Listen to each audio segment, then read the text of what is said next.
रास्ता ब्लॉक हो आवाज जाता है, बढ़ा इसलिए देना। प्रॉब्लम हो जाएगी। थोड़ी आवाज बढ़ा देना। रास्ता ब्लॉक हो जाता है। अपना वॉल्यूम बढ़ा देना थोड़ा सा।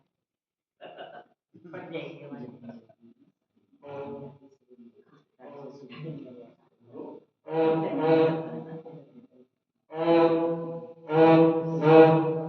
ठीक है बस। देखिए यज्ञ के कई प्रकार हैं।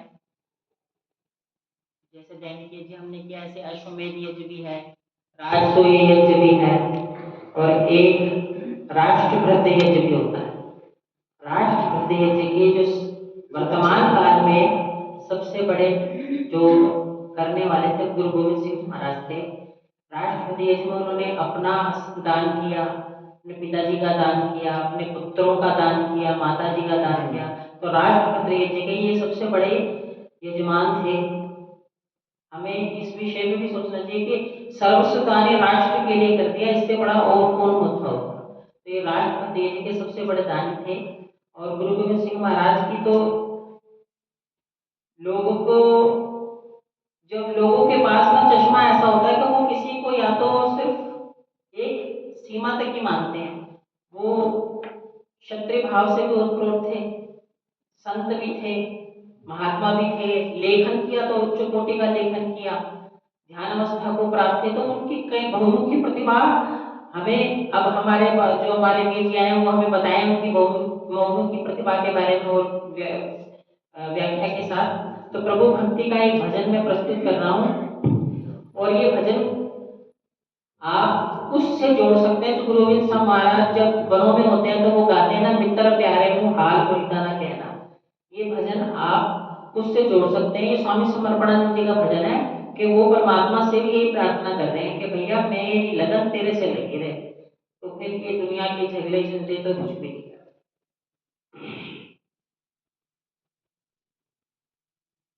बरस बरस रसवारी मैया, बरस बरस रसवारी मैया, बरस बरस बरस रसवारी मैया, बूंद बूंद पर तोरी जान, बार बार बलिहारी मैया, बरस बरस रस, बरस बरस रस, बरस बरस रसवारी मैया, बरस बरस रसवारी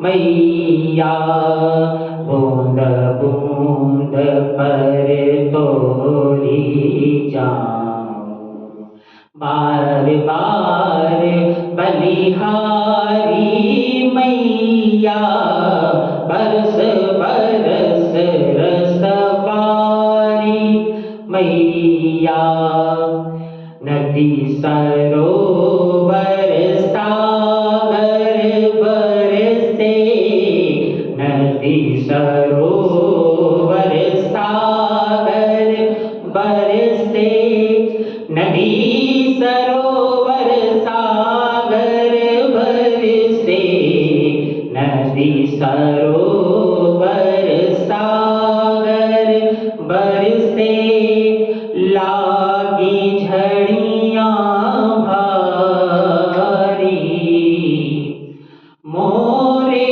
अंगना क्यों ना बरसे, मोरे अंगना क्यों ना बरसे, मैं क्या बात बिगाड़ी मैया, बरस बरस रसवारी मैया, बरस बरस बरस रसवारी मैया, बरस बरस रस, बरस बरस रस, बरस बरस रसवारी मैया, तू बर से मैं जी भर नाऊं, तू भर से मैं जी भर नाऊं, तू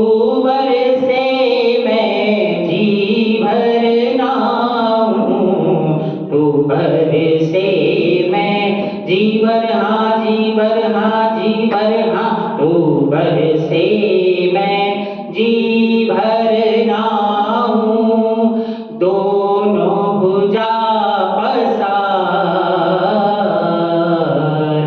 नैन मूंद कर नाचूं गाऊं, नैन मूंद कर नाचूं गाऊं, अपना आप बिसारो मैया, बरस बरस रसवारी मैया, बरस बरस रसवारी मैया, बरस बरस रस बरस बरस रस बरस बरस रसवारी मैया, बरस बरस रसवारी मैया, बरस बरस रसवारी मैया।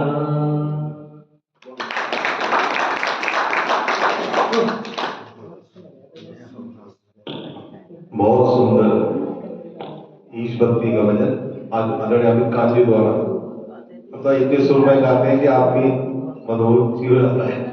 बहुत बहुत धन्यवाद तुम्हें। मैं इसी क्रम में आदरणीय मनोरमा जी को आमंत्रित करता हूँ, वे आए एक ईश भक्ति।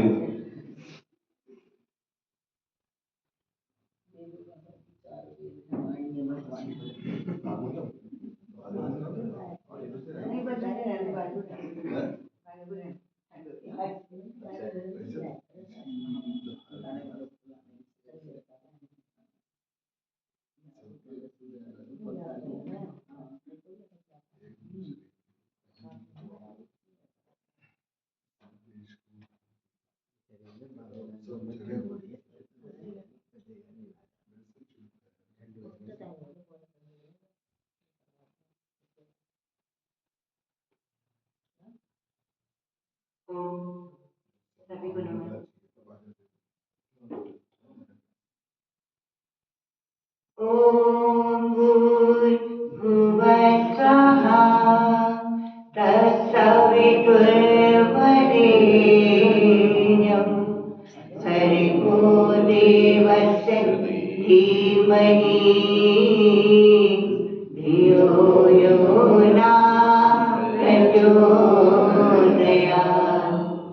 गायत्री के महामंत्र से जीवन के सब पाप हरे, सुंदर सुखी बनेगा जीवन जो गायत्री का जाप करे, जो गायत्री का जाप करे। वेद के ऊपर एक भजन, ज्ञान का सागर चारु वेद में, वाणी है भगवान की, इसी से मिलती सब सामग्री जीवन के कल्याण की। ज्ञान का सागर चारु वेद में, वाणी है भगवान की, इसी से मिलती सब सामग्री जीवन के कल्याण की। ओ ज्ञान का सागर, हाँ ज्ञान का सागर, वेद की सब सारी विद्याएं, जग की सारी विद्याएं प्रकट वेद से होती है, यहीं पे आकर सब नदियाँ पृथ्वी का आंगन ढोती है। जीवन की सारी विद्याएं प्रकट वेद से होती है, यहीं पे आकर सब नदियाँ पृथ्वी का आंगन धोती है। इसी से जीवन सार मिला है, जिसने ये पहचान की, इसी से मिलती सब सामग्री जीवन के कल्याण की। ओ ज्ञान का सागर, हाँ ज्ञान का सागर, वेद का पढ़ना और पढ़ाना, वेद का पढ़ना और पढ़ाना परम धर्म कहलाता है। वेद का सुनना और सुनाना कर्तव्य बताया जाता है। वेद ही असली दौलत है दुनिया के हर इंसान की, इसी से मिलती सब सामग्री जीवन के कल्याण की। ज्ञान का सागर, हाँ ज्ञान का सागर, ज्ञान का सागर चार वेद में वाणी है भगवान की, इसी से मिलती सब सामग्री जीवन के कल्याण की। पति के पुण्य भारत भूमि, पति के पुण्य भारत भूमि, जिस पर वेदों का ज्ञान हुआ, वेद का अमृत पिया पिलाया, तभी देश महान हुआ। पति के पुण्य भारत भूमि ऋषियों की संतान है, इसी से मिलती सब सामग्री जीवन के कल्याण की। ज्ञान का सागर चार वेद में वाणी है भगवान की, इसी से मिलती सब सामग्री जीवन के कल्याण की। ओ ज्ञान का सागर, हाँ ज्ञान का सागर। धन्यवाद।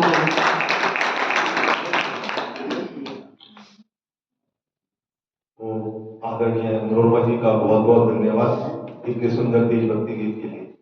मैं इसी क्रम में आदरणीय सुमन जी को आमंत्रित करता हूँ विधायक की केवल सुना।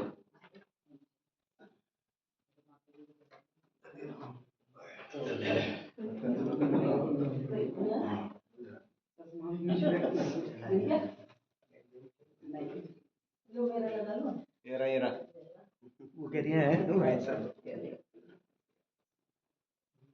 जो कि ज्ञान का सागर, ज्ञान का सागर।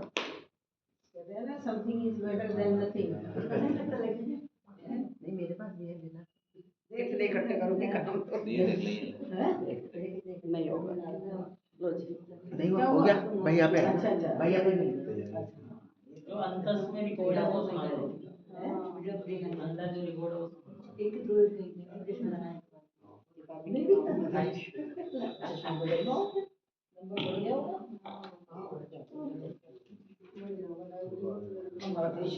देशभक्ति का हो तो शायरी में से हर पर्सन में रखे रहती है। एक कृष्ण एक घर के किचन में रखती है, एक अपने रूम में रखी रहती है, एक पर्स में रखती है। नीचे और नीचे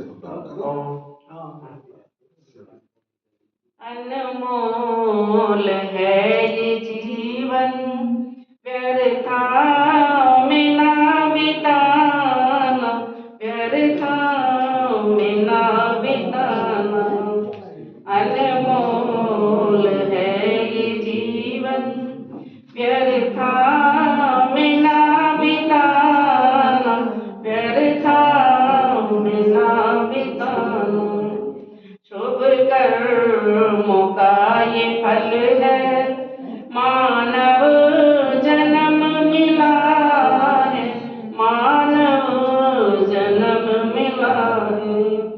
धर्मार्थ काम मोक्ष को बगिया में गुल खिला है, बगिया में गुल खिला है। पापों की तेज लू से इसको न कुम्भलाना, इसको न कुम्भलाना। अनमोल है ये जीवन, व्यर्था में ना बिताना, व्यर्था में ना बिताना।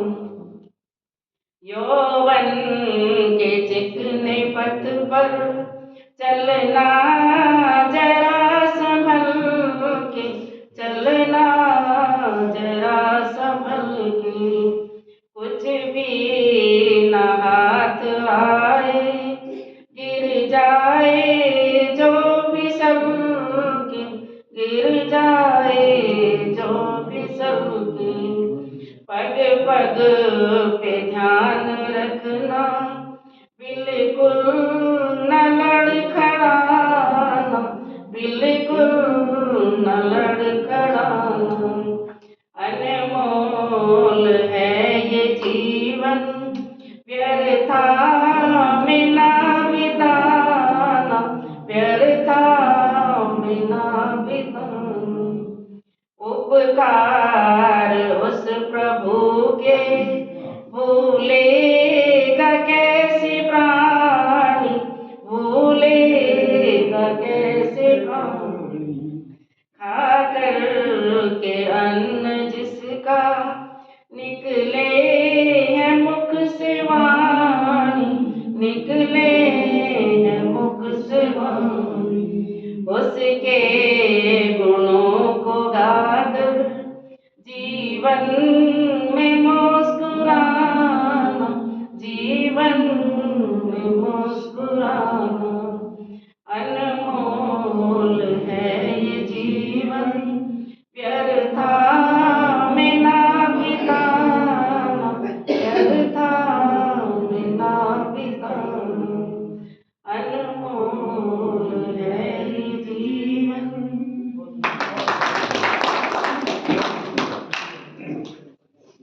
वो बहुत सुंदर भक्ति का भजन, अनमोल है जीवन। अच्छा गाया। कोई इसे सत्कर्म में लगाता है, कोई इसे गलत कामों में लगाता है और ईश्वर का धन्यवाद भी नहीं करता।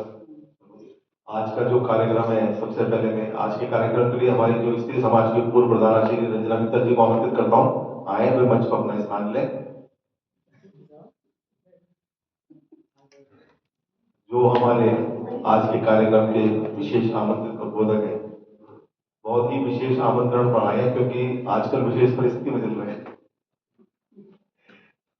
सरदार कंवरजी सिंह को आमंत्रित करता हूं, वे आए मंच पर स्थान लें और कर दलील स्वागत कीजिए।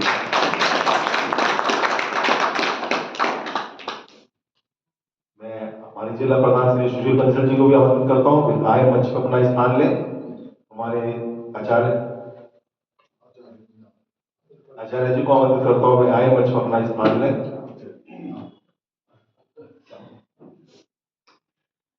कलकल से मेरे सबका स्वागत कीजिए।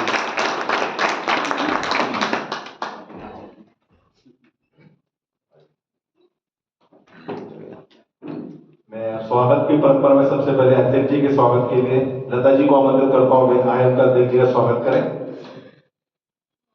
हमारे आज के जो उद्बोधक हैं उनके स्वागत के लिए मैं गजराज जी को आमंत्रित करता हूं, वे आए उनका स्वागत करें।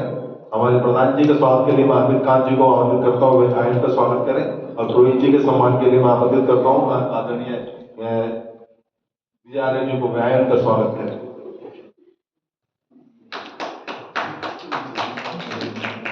ताली बजाने से दो फायदे होते हैं, तो शरीर में गर्मी भी आएगी, सामने वाले का सम्मान भी होगा, अच्छा भी होगा। ये एक योग भी है। मैं अब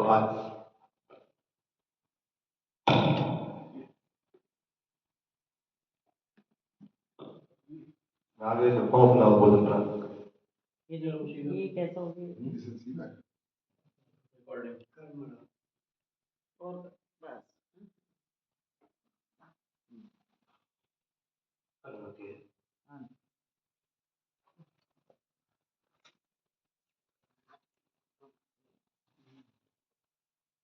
शरद ऋतु की इस चरम अवस्था में अपने गर्भ बिस्तर के आराम को त्याग कर प्रभु के चरणों में ध्यान लगाने के लिए आने वाले आप सभी का सबसे पहले साधुवाद, हार्दिक अभिनंदन। आसान नहीं है इस सर्दी के मौसम में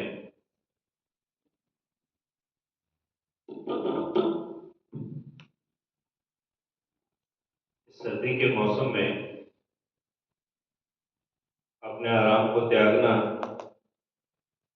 और केवल ये सोच करके कि अरे मंदिर जाना है, कल चले जाएंगे, क्या फर्क पड़ता है।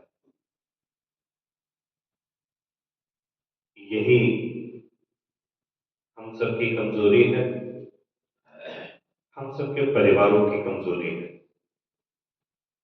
पिछली बार भी जब आप लोगों ने आदेश किया था, मैं यहाँ पर आया था,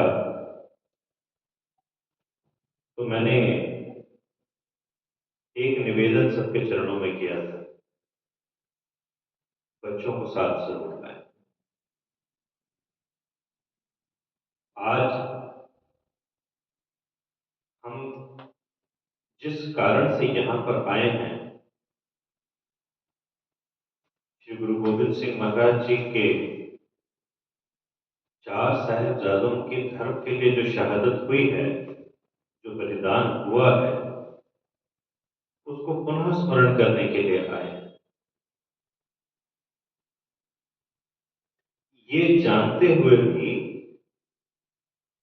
कि उन बच्चों के बलिदान को नमन करने आज आए हैं, बच्चों को ही साथ नहीं लाए। मेरी शिकायत है सबसे, अगर ऐसा ही लाड प्यार श्री गुरु गोविंद सिंह जी ने उनकी धर्मपत्नी माता सुंदरी जी ने उन्होंने बच्चों के साथ किया होता तो चुटकियों का खेल था, बस उन्हें लालच ही तो देना था। इतना धनधान्य मिलेगा, इतना राज्य मिलेगा, शादियां राजकुमारियों से होगी, जो कि सभी लालच दिए गए थे। चुटकियों का खेल था काजी के लिए उनको इस्लाम में कन्वर्ट कर देना। मैं अपने विद्यालय में टीचर्स को कहता हूं, अनुशासन प्रथम शिक्षा द्वितीय। अगर अनुशासन आ जाएगा, बच्चा क्लास में बैठना सीख गया, पढ़ा तो आप उसे देंगे, लेकिन पहली चीज है अनुशासन। आके बैठाना बड़ा आवश्यक है अपने बच्चों को। फिर हमारी ही शिकायत होती है, हमारे बच्चे धर्म से विमुख जा रहे हैं।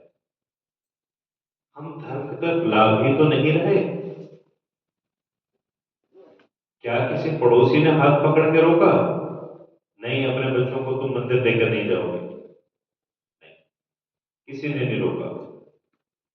अपने घर के अंदर ही वो रोक मिलेगी। अपनी पत्नी, अपना भाई, अपनी बहू, अपना बेटा, वही कह रहे हो कि छोड़िए, सोए हैं, सोते रहने दीजिए।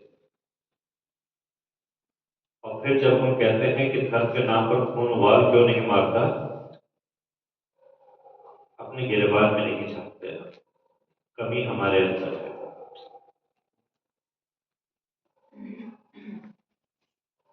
1704 का वो दृश्य जब याद करते हैं,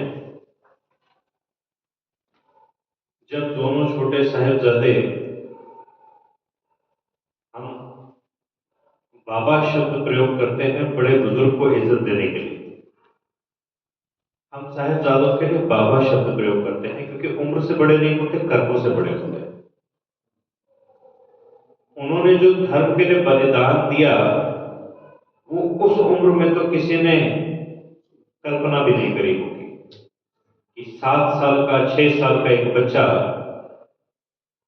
जाके कह दे नहीं, दीवार में चिन्हना मंजूर है लेकिन धर्म छोड़ना स्वीकार है। हम उन्हें कहते हैं बाबा फतेह सिंह जी, बाबा जोरावर सिंह जी, 2 छोटे साहिबजादे, उम्र 7 और 9 साल। 7 साल की उम्र में बच्चा फर्स्ट या सेकंड में जब होता है तो माँ बाप अक्सर हमारे पास आते हैं, अभी यूकेजी से फर्स्ट में आया है, एडजस्ट नहीं कर पा रहा है, अभी तक 3 ही सब्जेक्ट्स पढ़ रहा था, 8 सब्जेक्ट्स हो गए, सर क्या करें? बच्चा इम्तिहान पास कैसे करेगा? अभी तक बच्चा 3 घंटे के लिए स्कूल आ रहा था, अब 5, साढ़े 5, 6 घंटे के लिए स्कूल आ रहा है, बच्चा एडजस्ट नहीं कर पा रहा। सुबह बच्चा उठ नहीं पा रहा सर, छुट्टी करनी पड़ जाती है। और हम उसी देश के वासी हैं जहां पर बलिदान की परंपरा सदियों से चली आ रही है। हम महात्मा बुद्ध के बारे में पढ़ते हैं, जब उन्होंने संन्यास लिया तो उनका पुत्र दुर्मुहा था। जब वर्षों बाद वापस आए तो उनके पुत्र राहुल ने अपनी मां से पूछा, क्या यही मेरे पिता हैं? उन्होंने कहा हाँ। अब हैरानगी की बात देखिए ना, कैसे देश के हम निवासी हैं। गौतम बुद्ध जो कि युवराज सिद्धार्थ थे, राजपाट छोड़कर संन्यास ले लिया था। जब बौद्ध हुआ तो बुद्ध हुए, जब प्रभु का प्रकाश हुआ तब गौतम बुद्ध हुए। उनके जीवन के कुछ जब हम चीजें सोचते हैं, पढ़ते हैं कि जब तप करना शुरू करा तो पहले चावल और ज्वार खा के सिर्फ भिक्षा मांगकर जीवन व्यतीत कर रहे थे, रोज तपस्या में लगे रहते थे, ज्ञान नहीं प्राप्त हो रहा। लगा शायद अन्न छोड़कर कुछ मिल जाएगा। 6 वर्षों तक अन्न भी छोड़ दिया, शरीर सूख कर कांटा हो गया। तब कुटिया के बाहर जाती कुछ स्त्रियों की आवाज सुनाई दी जो आपस में बातें कर रही थी किसी और कॉन्टेक्स्ट में, लेकिन बात अपने आप को किसी और संदर्भ में समझ में आ गई। वो बात कर रही थी, वीणा के तार को ना ज्यादा टाइट करो ना ढीला छोड़ो, ज्यादा तान दिया तो टूट जाएगा, ढीला छोड़ा तो स्वर नहीं निकलेंगे।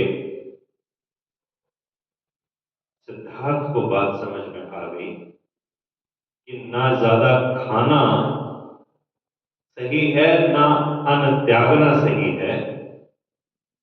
सही कसाव सही स्वरों के निकलने का वो एक कुंजी है। तब जब सोचा कि व्रत छोड़ना है 6 साल का, तो प्रभु भी लीलाएं करते हैं। एक स्त्री के वर्षों बाद जब पुत्र हुआ तो उसने कहा मैं वृक्ष देवता के पास जाके खीर चढ़ा कर आऊंगी। ये वही वृक्ष था जिसके नीचे महात्मा बुद्ध तपस्या कर रहे थे, जहां उन्होंने सोचा कि अब व्रत त्याग देना चाहिए। जब वो स्त्री सुजाता नाम की, जब वो खीर लेकर गई तो उसे लगा वृक्ष देवता साकार रूप में मेरी खीर ग्रहण करने ही बैठे हैं। मनोभाव, वो व्रत टूटा। उसके वर्षों बाद जब ज्ञान की प्राप्ति हो गई, शिष्य बन गए, तो उनके परम शिष्य आनंद ने एक दिन कहा, प्रभु दुनिया को ज्ञान बांट रहे हो, पत्नी बच्चे की याद नहीं आई, उनको ज्ञान नहीं देंगे, उनका क्या दोष है? बात समझ में है। फिर कपिल वस्तु गए। महाराजा ने, महाराजाओं की तरह, पिता महाराजा थे, उन्होंने महाराजाओं की तरह स्वागत किया। लेकिन यशोधरा, जो उनके जाते ही महल छोड़कर झोपड़ी में स्थानांतरित हो गई थी, वो अपनी झोपड़ी में ही रही। पूरे शहर में, पूरे कपिलवस्तु में हलचल मच गई, बुद्ध आए हैं, बुद्ध आए हैं। सब मिलने को लालायित हो गए। सबने पूछा, बुद्ध आए हैं, तुम दर्शन करने नहीं जाओगे? आए होंगे बुद्ध, मुझे मेरे सिद्धार्थ की प्रतीक्षा। सिद्धार्थ आए उस झोपड़ी में। अब पराकाष्ठा देखिए बलिदान की, जो हमारे देश की है। यशोधरा अपने पति से कह रही है, पुत्र को भी ले जाओ, इसे भी संन्यास दे। वो जो उस राज्य का उत्तराधिकारी है, वो भी भिक्षुक हो गया ज्ञान की राह, धर्म की राह में। ऐसे अनेकों उदाहरण हैं, और ये उदाहरण अपने चरम पर पहुंचते हैं जब हम श्री गुरु गोविंद सिंह जी के 4 लालों की बात करते हैं। श्री गुरु गोविंद सिंह महाराज फिर राज्य आनंदपुर साहिब के राजा। लोग अक्सर कहते हैं राजाओं के त्याग की बात होती है। बात तो यह है, किसी के पास कुछ होगा तभी तो वो छोड़ेगा। जब कुछ है ही नहीं तो छोड़ेगा कैसे? हम अपने किसी भी धर्म योद्धा को देखें, जिन्होंने त्याग किया, उनके पास हमेशा ऑप्शन था वो ना करें। तो राजाओं का जीवन तो व्यतीत कर ही रहे थे। गुरु गोविंद सिंह जी का मुगलों से कोई सीधा युद्ध नहीं था। चाहते तो जैसे चल रहा था चलता रहता। भारत के अनेकों राजाओं ने संधि कर ली थी, झंडा आप अपना लगा दो, हमें राजा रहने दो, आपकी स्वामित्वता हम स्वीकार कर रहे हैं।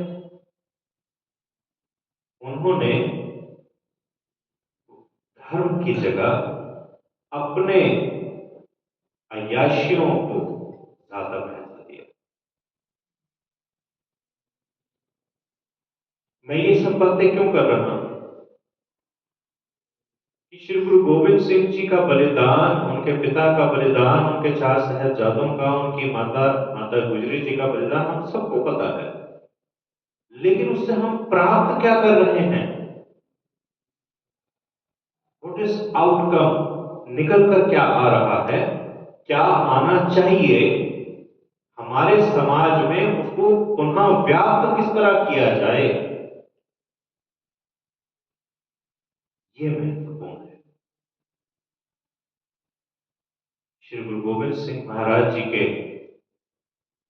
जब 2 साहिबजादे और उनकी माता जी जब आनंदपुर साहिब का किला छोड़ा, अब तो अंग्रेजी महीने हैं, ग्रेगोरियन कैलेंडर लोग फॉलो करते हैं, तो हिंदी तिथियों से कंफ्यूजन से बचने के लिए हर साल का वो फिक्स कर दिया कि 20 से लेकर 27 दिसंबर तक का महीना, वो दिन फिक्स कर दिए गए कि यही वो सप्ताह रहा होगा। बाकी तो पोह का महीना, पौष का महीना हम कहते हैं। आज इतने गर्म कपड़े हम लोगों के पास सुविधाएं हैं। 1704 आज से 321 वर्ष पहले कितने हम लोगों के पास गर्म कपड़े हुआ करते होंगे। आज भी जब हम जाते हैं ठंडा बुर्ज, जहां पर माता गुजरी जी को और दोनों छोटे साहिबजादों को जब गिरफ्तार करके लाया गया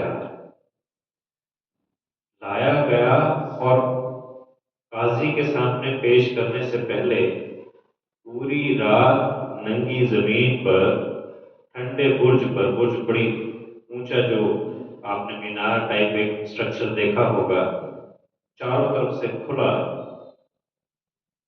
ऐसी कड़कती ठंड में उनको पूरी रात वहां पर रखा कि पहले ठंड से ही हौसला टूट जाने देते हैं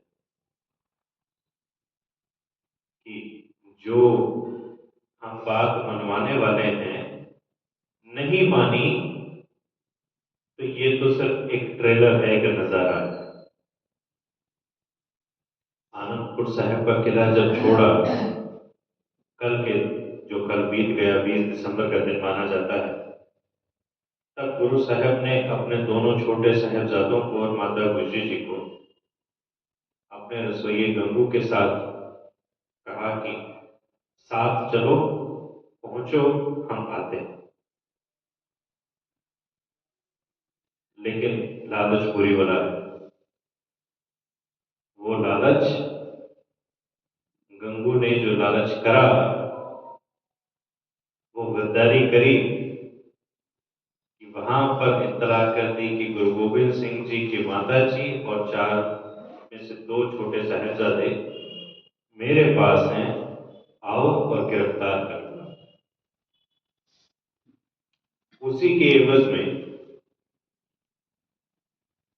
आप कभी गूगल करेंगे तो आप पाएंगे, उसी के एवज में इनाम के तौर पर नहर और उसके आसपास की जायदाद दी गई थी। तो पहले नेहरूआ के नाम से जाने गए और उसके बाद फिर जिस नाम से जाने गए हम सब जानते हैं, जिसका दूसरा कोई गोत्र उस नाम से कोई और व्यक्ति नहीं मिलता पूरे भारत में।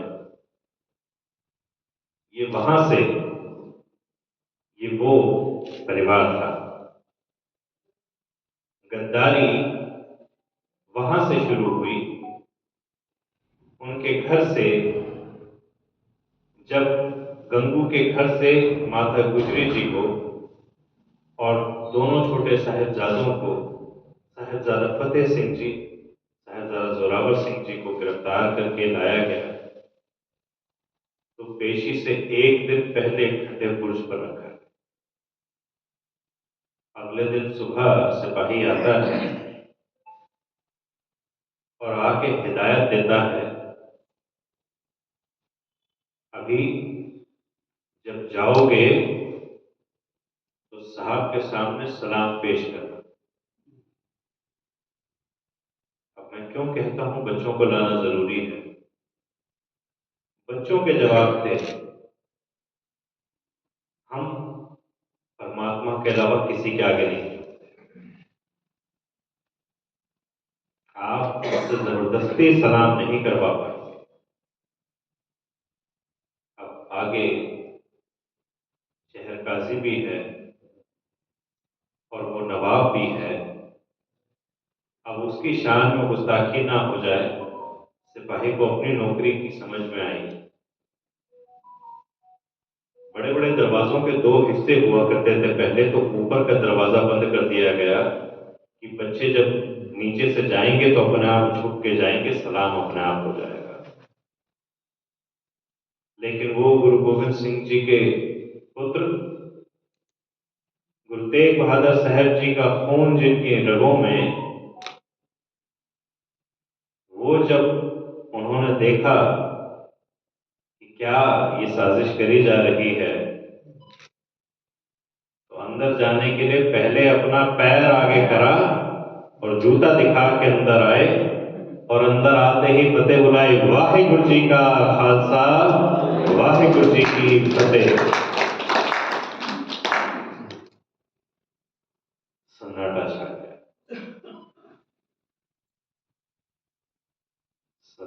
करा नहीं, ये तो अपनी ही फतेह बुला रहे हैं। लेकिन फिर नवाब को एक चीज समझ में आ रही थी, सरहद के नवाब को, कि अगर इन बच्चों को अगर मुसलमान बना दिया, औरंगजेब से इनाम बहुत मिलेगा। और ये जो रोज रोज हिंदुओं को इस्लाम में कन्वर्ट करने के लिए इतने प्रपंच रचने पड़ रहे हैं, वो एक बड़ी जीत होगी।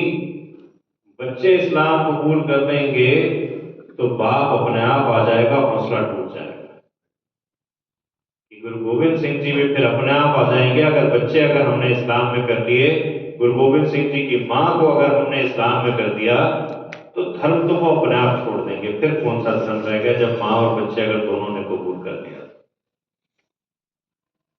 तो यहां से शुरू हुआ फिर उनको लालच देने का सिलसिला। बेटा, बड़ी बड़ी जायदादें मिलेंगी, राज्यों के राजा बना दिए जाओगे। जिस राज्य की राजकुमारी से चाहोगे उससे शादियां भी कराई जाएंगी।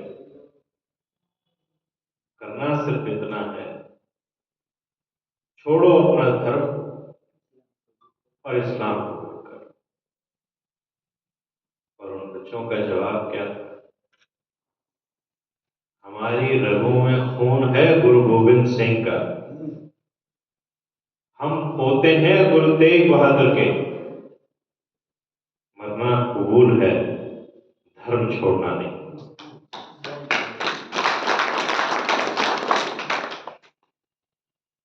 लेकिन वो धर्म छोड़ना कबूल क्यों नहीं है, मैं फिर आज के कॉन्टेक्स्ट में जोड़ रहा हूं। रोज अपने घर में धर्म को जीवंत देखते थे, तब अंदर धर्म था ना। जब अपने घर में ही धर्म को कच्चा देखेंगे तो खुद में धर्म कहां से पक्का हो जाएगा। हम अगर अपने बच्चों को अगर धर्म की राह पर अगर नहीं लेकर आएंगे, अगर हम उन्हें मंदिर गुरुद्वारे नहीं लेकर जाएंगे, अगर हम उन्हें इतिहास नहीं बताएंगे और फिर हम उम्मीद करें कि वो धर्म की राह पर बलिदान, तो बहुत दूर की बात है, कुछ भी करने के लिए तैयार होंगे, कुछ नहीं, कुछ नहीं। आज भी बड़े खानदानों में कुछ चीजें घोट के पिलाई जाती हैं। बेटा कुछ ऐसा वैसा मत कर देना, तुम्हें पता नहीं है किस खानदान के वारिस हो तुम। तुम्हारे बाप दादाओं ने कितनी इज्जत कमाई है, इज्जत पर दाग ना लग जाए। बच्चों को शुरू से सिखाया जाता है। हम क्या सिखा रहे हैं अपने बच्चों को? हमारे बाप दादाओं ने बलिदान दे दिए, हम अपने बच्चों को बता के राजी नहीं। बलिदान किसके लिए दिए? इसके लिए दिए जिसके लिए आज हम यहां पर बैठे हुए हैं, अपने धर्म के लिए, कि हम अपने धर्म को स्वच्छंदता से, स्वतंत्रता पूर्वक, अपने अनुसार जैसे चाहें वैसे उसका पालन कर सके। इसके लिए हमारे बाप दादाओं ने बलिदान दिया। साहिबजादा अजीत सिंह, साहिबजादा जुझार सिंह, साहिबजादा जोरावर सिंह और साहिबजादा फतेह सिंह जी ने उस उम्र में बलिदान दिया जब हम अपने बच्चों को आज रजाई में सुला कर आए। अरे सो जा, आज संडे है, कोई ये मंदिर जाके क्या करेगा, बड़ा होगा सब अपने आप कर देगा। नहीं, गलतफहमी के शिकार बिल्कुल ना रहे। आदतें बचपन से पड़ती हैं। मैं हर बार यहां पर आता हूं, सबके चरणों में निवेदन करता हूं, बच्चों को जोड़े। आदतें बचपन से पड़ती हैं। कितनी आपने धार्मिक आदतें बड़े होने के बाद ग्रहण करी? बच्चों को लाना शुरू कीजिए, बच्चों को धर्म शिक्षा देनी शुरू कीजिए। उनकी जहां इतनी ट्यूशन्स लगाते हैं, सप्ताह में एक दिन यहीं पर कोई भी एक दिन तय कर लें, कुछ नहीं करना, सब अपने बच्चों को लेकर आएंगे उस दिन धर्म शिक्षा, और अनिवार्य रूप से होगी। जितने मेंबर्स बैठे हैं प्रण कर लें, धर्म शिक्षा अपने बच्चों को साप्ताहिक रूप से देना आरंभ करें। हमारा धर्म हमें सिखा क्या रहा है, हमारा इतिहास क्या रहा है, हम किस तरह से अपने धर्म को आगे सुदृढ़ करें, उसकी राह पर मजबूत रहें, ऐसे बरगला देते हैं। जब कोई साथ में बैठा हो जिसे अपने धर्म की जानकारी हो और हमारे बच्चे को ना हो, यूं बरगला देते हैं। अरे कौन सा, किसकी बात कर रहे हो? वो जिसने अपनी पत्नी को छोड़ दिया था। मैं क्षमा चाहूंगा मैं किन शब्दों का प्रयोग कर रहा हूं, लेकिन हमारे बच्चों को ऐसा कहा जाता है। वो जिसने अग्नि परीक्षा ली थी, लेकिन हमारे बच्चों के पास तो उत्तर है ही नहीं, क्योंकि हमने बताया ही नहीं, हमने इतिहास पढ़ाया ही नहीं, हमने बताया ही नहीं कि बाल कांड तो बहुत बाद में जुड़ा है। जब हम वाल्मीकि रामायण पढ़ते हैं उसमें तो बालकांड है, उत्तरकांड है ही नहीं। उत्तरकांड है ही नहीं, उत्तरकांड तो अब लिखा गया है 400 साल पहले। श्री राम हुए हजारों साल पहले, लाख साल 11,000 साल तो अयोध्या पर उन्होंने राज करा है।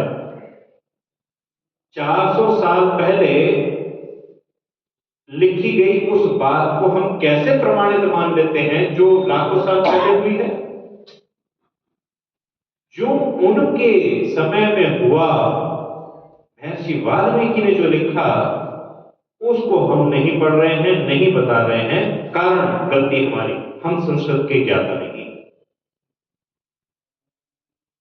हम संस्कृत पढ़ने, हम अपनी धर्म ग्रंथों की भाषा स्वयं पढ़नी नहीं जानते। जब हम नहीं जानते तो अपने बच्चों को कहां से सिखाएंगे? आरंभ पहले अपने से करा जाए। मेरा निवेदन आदरणीय सर से, एक संस्कृत अध्यापक नियुक्त करा जाए, सप्ताह में एक दिन शुरुआत तो करी जाए, बच्चे बूढ़े सब साथ में बैठ के सीखें,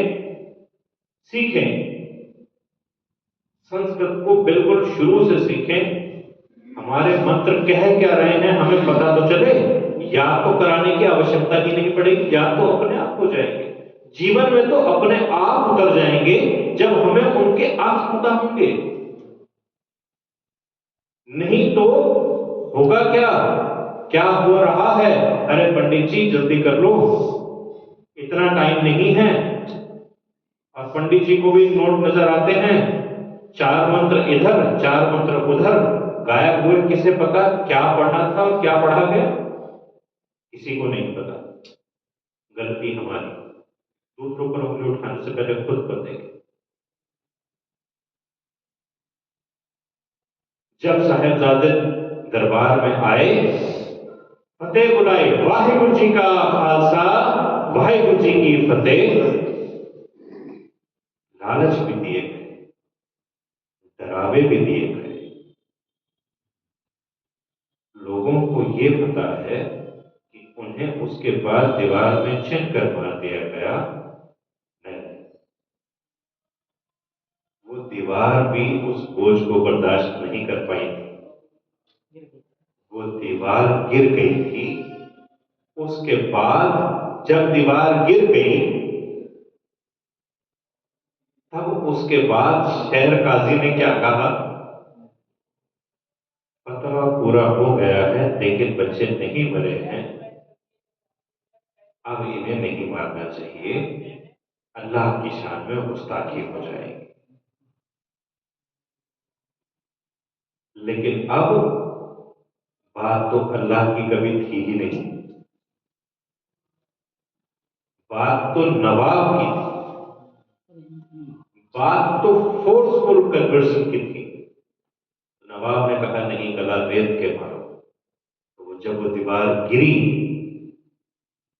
दोनों साहिबजादों की सांसें बरकरार थी, उनको उसके बाद गला रेत के मारा गया है।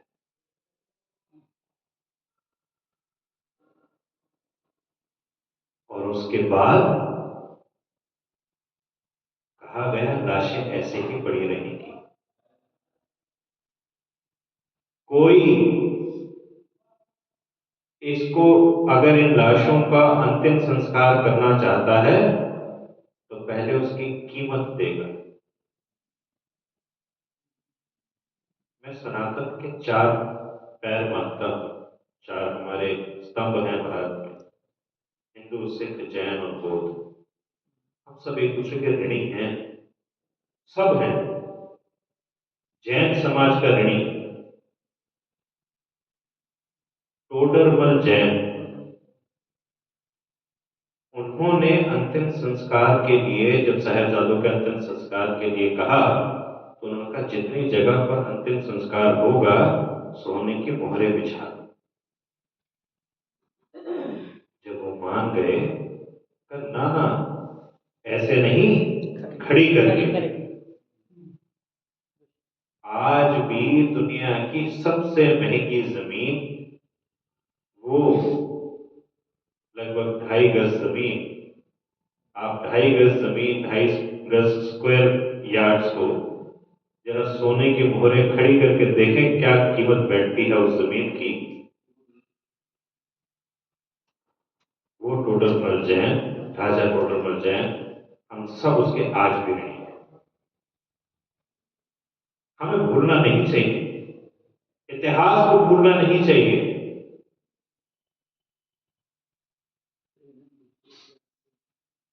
उस अंतिम संस्कार के बाद भी वहां पर रोज एक महिला ज्योत भी जगाने आती थी। हम सबको ये चीजें ध्यान रखनी चाहिए। उस एक महिला के बारे में, राजा टोडरमल जैन के बारे में आज भी जिक्र क्यों हो रहा है 350 साल के बाद भी? क्योंकि उन्होंने वो करने का मादा दिखाया जिसको लोग डर से नहीं करते। क्या हिंदू तब नहीं थे? थे। क्या जैन तब नहीं थे? थे। हौसला कितनों में था।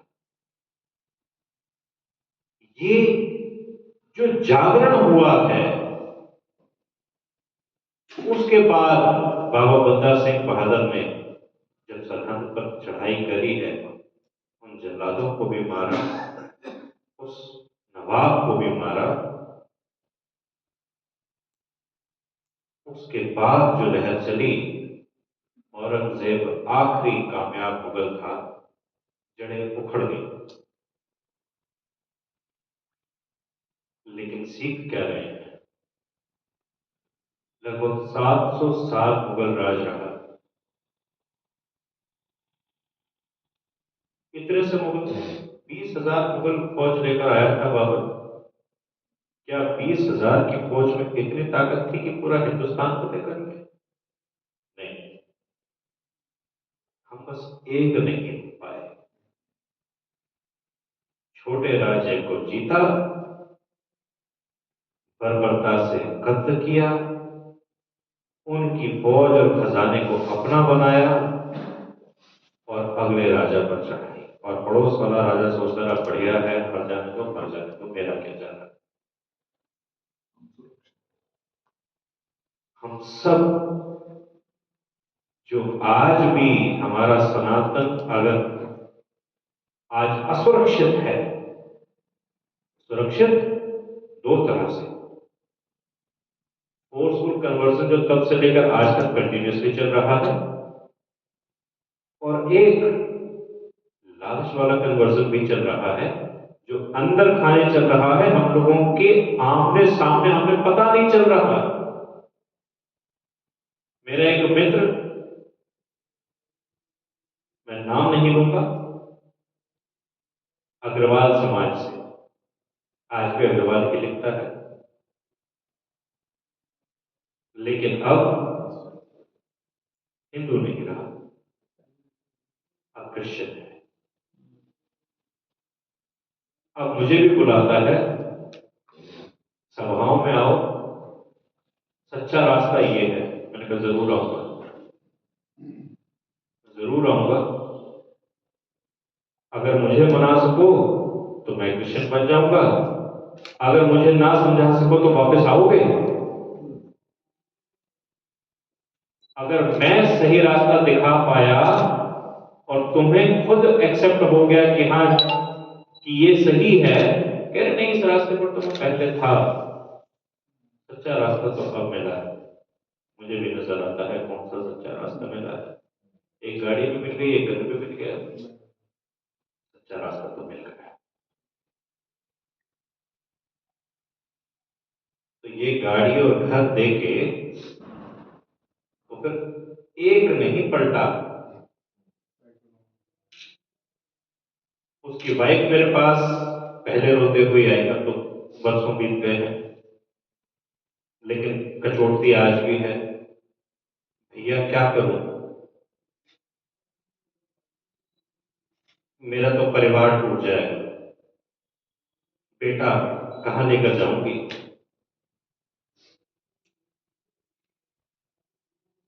जवाब मेरे पास एक ही था, बैठता बैठा भी, समझाने की कोशिश बहुत, लेकिन उस कोशिश को कुछ नहीं करा जा सकता जहां लालच आ गया। क्यों? कारण वही, धर्म अंदर नहीं था, सिर्फ नाम के आगे लगा हुआ था। बच्चों को जरूर जोड़े। आज वो मेरा मित्र अग्रवाल, उसकी पत्नी और अब उसका बेटा भी, वो तीनों क्रिश्चियन हैं और मिशन पर है फॉलो क्रिश्चियन बनाने। वो बनाते जाएंगे। क्यों? क्योंकि हम प्रयास नहीं कर रहे घर वापसी का। हम में से कितनों ने मिशन बनाया कि चलो महीने में एक दिन रखते हैं, जरा चलते हैं, बैठेंगे, साथ बैठ के चाय पिएंगे, अछूत नहीं समझेंगे, साथ बैठ के चाय पिएंगे, चर्चा करेंगे, प्रयास करेंगे, बेटा आओ घर वापस आओ। क्या करा किसी ने? किसी ने नहीं। इतिहास पढ़कर भी तो नहीं सीख रहे हम। सारी कमियां हमारे में हैं। ना हम बच्चों को धर्म दे पा रहे, और जो छोड़कर जा रहे हैं उनको वापस नहीं ला पा रहे, क्योंकि अब उन्हें हम अछूत समझ रहे हैं। अछूत नहीं है, हम में से ही टूटकर अलग हुए हैं। कहावत है, सुबह का भूला शाम को घर वापस आ जाए तो उसे भूला नहीं कहते। तो शाम तक घर वापस आने तो दें, प्रयास तो करें वापस लाने का। जिनको 3 पीढ़ियां बीत गई, 4 पीढ़ियां बीत गई, वहां तो उम्मीदें खत्म है, लेकिन जो भी ताजे ताजे गए हैं हमारे से, उन्हें तो पकड़ लें। कम से कम एक आपस में जितने लोग हों उनको मौखिक तौर पर कहते हैं, भाई साहब कहीं कुछ ऐसा होता नजर आए बता दीजिएगा, मिलकर चलेंगे। नहीं जा रहे। आने वाली पीढ़ियों के लिए समय कोई बहुत अच्छा आ नहीं रहा लगता है। चेत जाए। गुरु साहब जो बलिदान करना था वो कर कर चले गए, जो उन्होंने मिसाल सामने रखनी थी उन्होंने रख दी। वो छोटे छोटे बच्चे, उन्होंने धर्म को सर्वोपरि रख लिया। अब हमें देखना है कि हमने अपना या अपने परिवारों के बारे में, अपने आने वाली पीढ़ियों के बारे में क्या सोचना है। 2 रास्ते हैं। पहला, अरे सब सही चल रहा है, जैसे सब राजा सोचा करते थे, सब बढ़िया चल रहा है, पड़ोस के घर में हुआ है बर्रत। और दूसरा, वही बलिदान का रास्ता। अब बलिदान क्या चाहिए?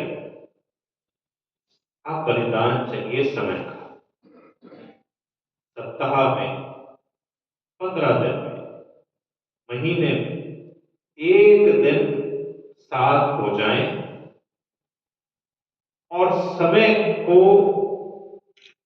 धर्म के नाम पर दे दें। जो जा रहे हैं उन्हें पकड़ लीजिए, जो जा चुके हैं उन्हें वापस ले आइए, जो हैं उन्हें मजबूत कर दीजिए।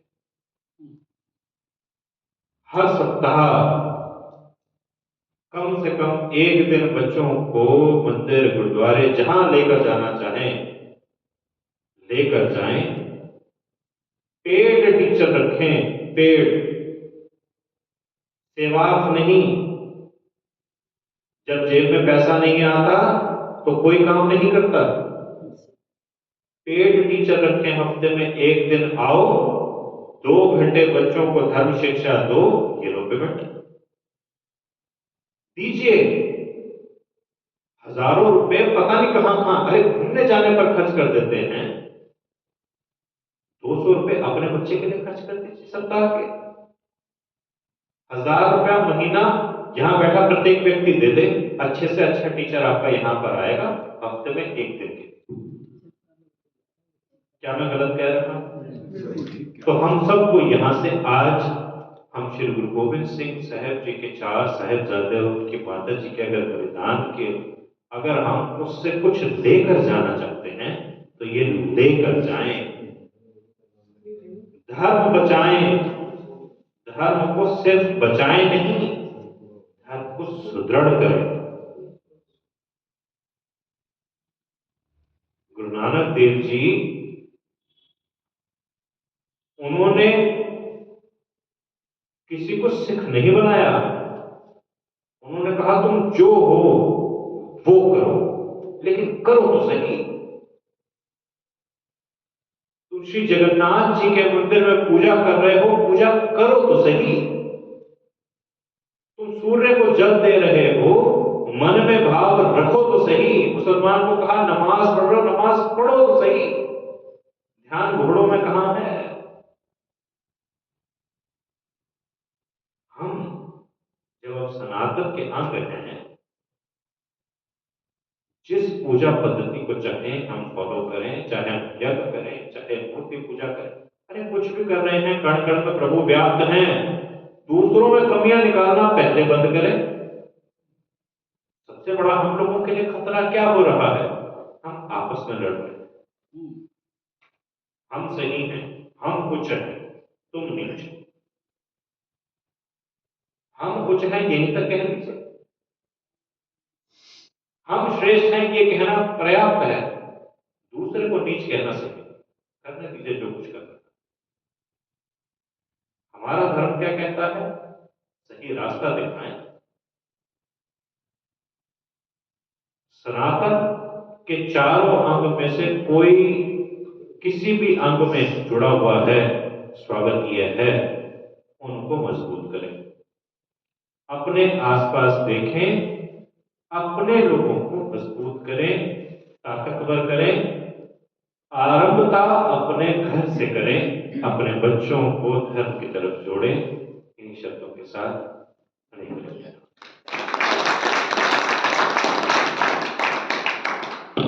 ओ, बहुत ही सुंदर उद्बोधन कि उसके लिए कोई शब्द ही नहीं है।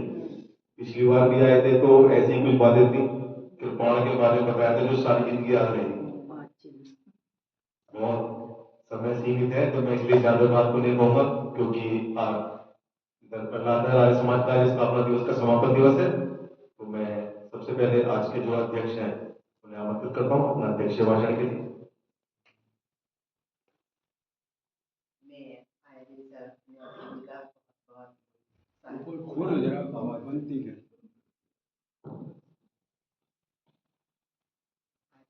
अतिथि जी का आपका बहुत बहुत स्वागत करती हूँ, वंदन करती हूँ। आपने जितने भी संस्कार बच्चों के लिए, वैसे आपने बच्चों को ही ज्यादा महत्व दिया है कि संस्कारवान बनाए, और हमें बनाना भी चाहिए, क्योंकि वृद्धों की विरासत है। लेकिन आज हम युवा उस चीज को संभाल नहीं पा रहे हैं। हमको संभालना चाहिए, लेकिन हमारे बच्चे इंग्लिश मीडियम में पढ़ते हैं, सुनते ही नहीं है। लेकिन हम कितना भी उन्हें धर्म पर ले जाने की कोशिश करते हैं तो कहते हैं मामा आप ही चले जाओ। तो ये हमें सिखाना तो पड़ेगा ही। हम लोग मेहनत करेंगे और कोशिश करेंगे सबको इकट्ठा करने की और धर्म पर चलने की कोशिश करेंगे। मैं सभी का पुनः अभिवंदन करती हूँ, वंदन करती हूँ। और धन्यवाद कहते हैं। अध्यक्ष जी का बहुत बहुत धन्यवाद। मैं भाई साहब बस एक क्षण दूंगा।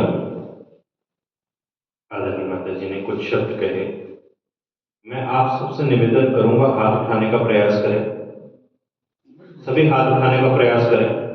हाथ उठ गया। प्रयास करिए, ईमानदार प्रयास कीजिए, परिणाम आएगा। बच्चे इंग्लिश मीडियम में बेशक पढ़ रहे हैं, पढ़ाने वाले भी भारतीय हैं, पढ़ने वाले भी भारतीय हैं। अगर बच्चा ये कहता है कि नहीं मान रहा, तो पंजाबी में हम एक फ्रेज यूज करते हैं, शब्द समूह प्रयोग करते हैं, मादी जुत्ती उठा लो और कूटो।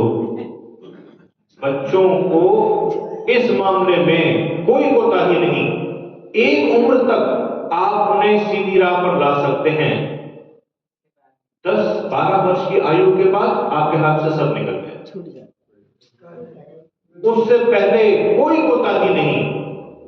बन जाए दुश्मन, बड़े होने के बच्चे अपने आप समझ में आ जाएगा। सबसे अच्छे मित्र मेरे यही हैं। मेरी बात का बुरा लगे तो मैं क्षमा प्रार्थी हूं, लेकिन अनिवार्य है। प्रधान जी के साथ तो होता था, खाना नहीं मिलता था माता जी। माता जी खाना नहीं देती थी। आज यहाँ पर बैठे हैं, नहीं देती थी, आपकी माता जी बहुत करते हैं। आज यहाँ पर बैठे हैं ना जी। हमारे दादाजी ने कहा कि संध्या सुनाओगे तो मासिक मिलेगा। बिल्कुल हमने उस समय संध्या चवन्नी संध्या मिलती सीखी, थी। सुनाई तो हमें मिला फिर। चवन नहीं मिलती थी संजय याद बिल्कुल। युग परिवर्तन है। कलयुग कहते हैं ना, कलयुग आता रहे धीरे धीरे। चाहते सब हैं, कहते भी सब है, करता कोई नहीं। और अब तो ये एक ही भाषा सुनता कोई नहीं। बहुत प्रयास करते हैं, ऐसा नहीं है भाई सब कि हम प्रयास ना करते हो, लेकिन इतनी तेजी से युग परिवर्तन है। और हमारे घर का नहीं, सब घरों का, जितने भी यहाँ पर बैठे रहे हैं, हाथ उठाए सबने, और हम प्रयास करते हैं हकीकत में, लेकिन जो उसका रिजल्ट मिलता है वो शून्य है। बिल्कुल समस्या नहीं आती, जानते सब है। जैसे भगवान को जानते सब है, मानता कोई नहीं, और मानते हैं तो जानता कोई नहीं। आज वही स्थिति है, इसलिए हमारी ये दुर्दशा है। कहते हैं अपनी किस्मत में पहले ही से कुछ तो कम है, और कुछ आपकी फितरत में वफा भी कम है। वरना जीती हुई बाजी न हारे होते, और इस दुर्दशा के न हम आज मारे होते। दुर्दशा तो निश्चित पहले भी था, और जितनी भी क्रांतिकारी आजादी या जिन्होंने भी अपने बलिदान दिए, वो तो युग ही खत्म हो गया। अब तो बलिदान देने वाले मिल रहे हैं। बलि प्रथा है ना हमारे यहाँ, दूसरे का बलिदान चढ़ जा बेटा सूली पर, भला करेंगे राम। ना कोई व्यवस्था है, ना कानून है। भाई अब कैमरे लग रहे हैं चारों तरफ, सरेआम पता है कि इस आदमी ने यह हरकत करी है, या इसने गुनाह करा, मार रहे हैं तो दिखला रहे हैं खुलेआम, बेधड़क मारते हैं, पकड़े जाते हैं। वो क्या करते हैं अभी तक यही नहीं समझ में आता। वो चलाते रहते हैं, छोड़ते रहते हैं, उनसे भी ज्यादा बड़े गुनहगार बन जाते हैं। तो व्यवस्था हमारी जीरो है, हमारे पीछे कोई नहीं है। अभी उन्होंने कहा जो कि आज मैं भाजपा में हूं तो राम भक्त हूं, कल को अगर पार्टी बदल ली, सपा में पहुंच गया, कांग्रेस में पहुंच गया, तो आज क्या गालियां देने लगे। उनका अपना ईमान धर्म तो किसी का है नहीं। और जो अगर पुराना इतिहास हम टटोलेंगे, पहले तो कहते हैं ना, माताएं लोरियों में सुनाती थी देशभक्ति, और खूंटियों में पिलाती थी धर्म भक्ति। इसलिए बच्चों के पौरुष उनके तन में था, और मन में था प्रबल शक्ति, तभी ताकतवर होते थे। आज मैं तो ये कहता हूँ इतिहास ही लुप्त हो गया त्याग और बलिदान का। कहां से आएगा? सब प्रयास करते रहेंगे। मैं इनका विशेष धन्यवाद इसलिए करना चाहता हूँ, वैसे तो अपने उसमें हो जाते हैं जब, लेकिन जिस परिस्थितियों में गुजर रहे हैं, और हमारा इन्होंने निमंत्रण स्वीकार करा, तो तो मैं आभार व्यक्त करता हूँ हृदय से बहुत ज्यादा, और भगवान से भी प्रार्थना करता कि सुरक्षित और सफल रहे हमेशा, ये प्रार्थना करते हैं। आज कार्यक्रम में इसी के साथ मैं सबका धन्यवाद देता हूँ। बहुत बहुत धन्यवाद। दो सूचना है मेरे तक। एक तो आज प्रहलाद नगर का समापन समारोह है और 23 तारीख को सदर आर्य समाज में श्रद्धानंद बलिदान दिवस का कार्यक्रम है, तो दोनों कार्यक्रम में अधिक से अधिक संख्या में जाए। और जो पीड़ा भाई साहब की थी वो जायज है, प्रयास पूरे करते हैं लेकिन कामयाब नहीं हो पाते। और मैं इसकी सबसे बड़ी वजह जो जनसंख्या मानता हूँ, जो सबके एक एक बच्चे हैं, 10-12 साल तक तो उन्हें बिल्कुल अच्छी तरह पालेंगे, और जब उन्हें इस बात की समझ आ जाती है तो वो उस काम को करते ही नहीं। अगर 2-2, 3-3 बच्चे होते हैं तो डांटते डपटते, अब एक बच्चे को क्या डांटे। आज की तारीख में स्थिति हो गई है कि ज्यादा कुछ कहो तो और ज्यादा हालात बिगड़ने की तैयारी। वैसा रास्ता है। हम यहाँ पर जितने बैठे हैं ये क्लोज्ड कम्युनिटी है, एक सीमित दायरे के लोग बैठे हैं, एक जैसी सोच के लोग बैठे हैं। 15 दिन में एक बार कोई भी एक व्यक्ति, हर बार अलग, अपने घर पर चाय के लिए आमंत्रित करें सबको। ठीक है जी। और वहां पर उनसे कहें अपने घर के बच्चे भी लेकर आए। एक भाई इतने लोग हैं, साल में एक बार का जोर पड़ेगा। पहले मैं आमंत्रित करता हूँ अभी से। जोर नहीं है। और उस दिन वहां पर केवल धर्म की बात हो और कोई बात ना। खरबूजे को देखकर खरबूजा रंग बदलेगा। आपके घरों में से एक बच्चा अगर बदलना शुरू हुआ, उसे देख के बाकी बदलते चले जाएंगे। नहीं, और संडे का दिन बिल्कुल, होता है, बच्चों की भी छुट्टी होती है, स्कूल की बंद होते हैं। कमलजीत सिंह जी आना ने चाहे तो जितनी आ बातें सकते बताई हैं। वो बिल्कुल उपयुक्त बताई, और उसको हम लोग जो है दूसरी तरह देख रहे हैं। यहाँ जो हम लोग आए हुए हैं ना, सोम प्रकाश यहाँ बैठे, इनके पिताजी इन्हें उंगली पकड़ के लाते थे। ये नरेश जी, योगेश जी बैठे, इनके पिताजी भी इन्हें लाया करते थे। अपनी बात बता रहा हूँ, पिताजी ने ये कह दिया कि अगर आपकी बात को इतवार को वहां नहीं गया तो खाना नहीं मिलना।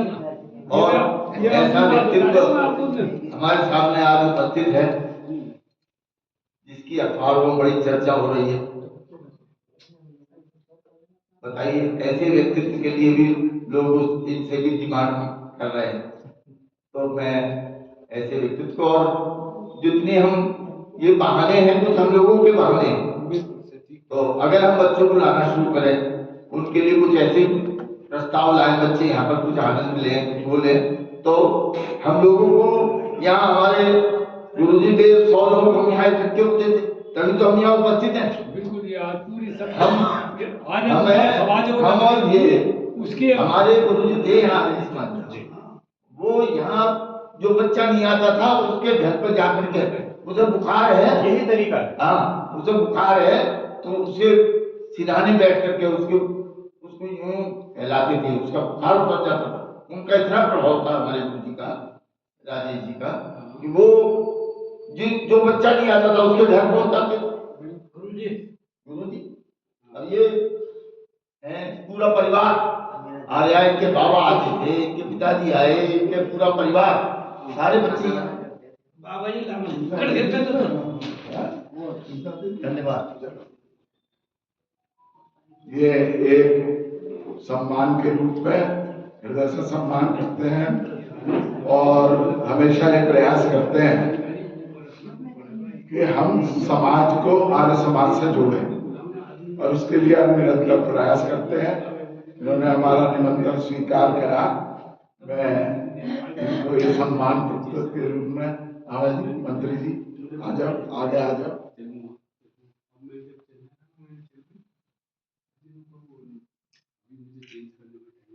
मैंने फोटो भी इसमें गूगल में से निकाल के ये देखा कि जो सबसे ज्यादा बेहतर हो सकता है।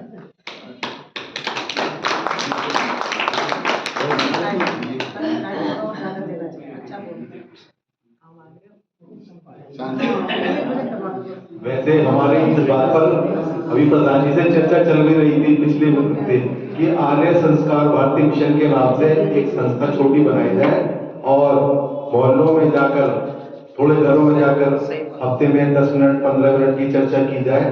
तो उस पर भी कार्य चल रहा है, ऐसी बात नहीं है कि हम प्रयास नहीं कर रहे हैं और जल्दी इसकी घोषणा की भी तैयारी है। बस ये है कि आज आया तो इस चीज का जिक्र आ गया। हम ऑफिस में बैठ के हमेशा इस चीज का प्रयास करते हैं कि बच्चे कैसे आए और समाज कैसे चले और अच्छी तरह चले। और मैं आचार्य जी को हाय सकता हूँ। ओम देव शांतिरंतरिक्षं शांति पृथिवी शांति शांतिरोषधय शांति वनस्पतय शांति विश्वे देवाः शांति ब्रह्म शांति सर्वगम शांति शांति एव शांति सामा शांति। ओम शांति शांति शांति। जो बोले सो अभय वैदिक धर्म की, गुरुवर गिरिजानंद की, श्री स्वामी दयानंद की, मर्यादा पुरुषोत्तम श्री रामचंद्र की, योगेश्वर श्री कृष्ण चंद्र की, भारत माता की, गौ माता की रक्षा हो, आर्य समाज अमर रहे, वेद की ज्योति जलती रहे, ओम का झंडा ऊंचा रहे। जो बोले सो अभय वैदिक धर्म की, प्रणव ध्वनि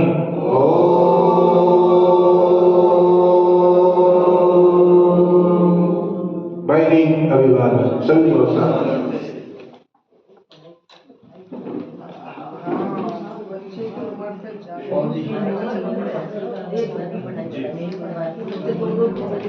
लैपटॉप पर बैठे ऑनलाइन पढ़ाई होती है, देखते रहते और पढ़ाई भी करते पढ़ाई अच्छा टाइम होता है, 2-3 बजे तक पहले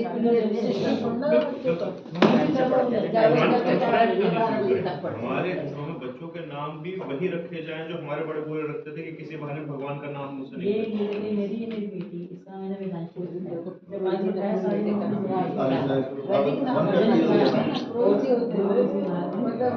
नाम नहीं रखा मेरे मन में बड़ी श्रद्धा है जी। और ये अगर 9 महीने में आप काम करोगे तो आपको 12 में टोकना नहीं पड़ेगा। बिल्कुल बिल्कुल। हमारे दादाजी तो बहुत पहले चले गए थे, बिल्कुल।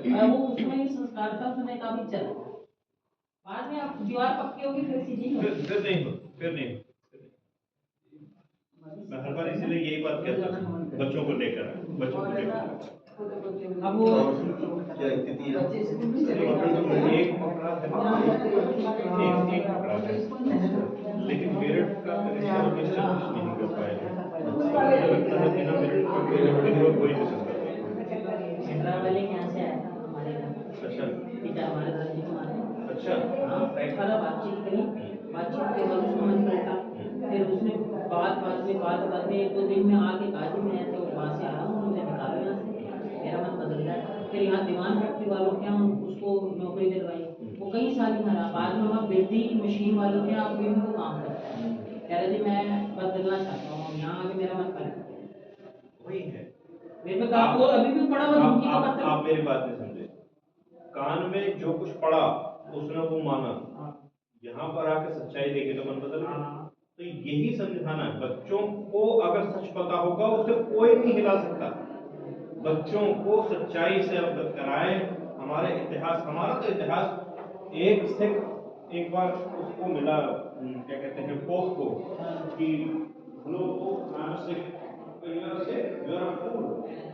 क्या मतलब हमारा एक शहीद हुआ, हमने आधी दुनिया क्रिश्चियन कर दी, तुम्हारे यहाँ शहीदों का हमारे यहाँ हार लगा हुआ है और तुम अपने धर्म को नहीं बचाता।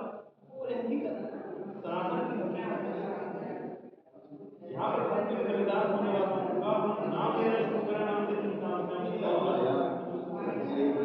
जी पता लगा एक गाँव के मुसलमान वो ट्रेन में कूद गए और उसकी पत्नी रोक रही है, तो बच्चा बीमार है और बच्चा मर गया। मैंने एक बच्चा मेरा तो गया, मैं तो 100 को बचा दिए।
हो जाएगी हाथ में देखा है आप